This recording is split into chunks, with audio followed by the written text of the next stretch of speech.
আমার স্বরচিত কবিতা বটবৃক্ষের ছায়া। ও পাড়ার ওই বাগদি বুড়ি ঝাল দিয়ে খায় পান্তা মুড়ি, একবেলা খায় দিন চলে যায়, কেউ দেখে না, নেই তো সহায়। চোখে কিছু দেখে না সে, ঠাউরে চলে উনুন পাশে, হাতড়ে হাতড়ে জ্বালানি দেয়, সেদ্ধ ভাতে রান্না চাপায়। একদিন ছিল ঘর জমজমাট, বিছানা হতো পেতে 10টি খাট, তারপর একে একে সব হলো বিদায়, একাই বুড়ি থুড়থুড়ি খায়। গেঁয়ো মায়ের বজা বহে না কেউ, ছুঁয়েছে ওদের মডার্নের ঢেউ। যেই মা দিয়েছে ওদের মুখে ভাত, সেই ছেলেরা তো সব অপদার্থ। এমনই দিন তো আসবে সবার, তবুও কেন সব বেসামাল ভার।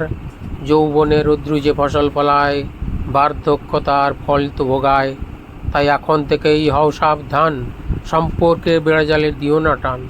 বটবৃক্ষের ছায়া থাকলে ঘরে, কাটবে জীবন আনন্দ ভরে। নমস্কার।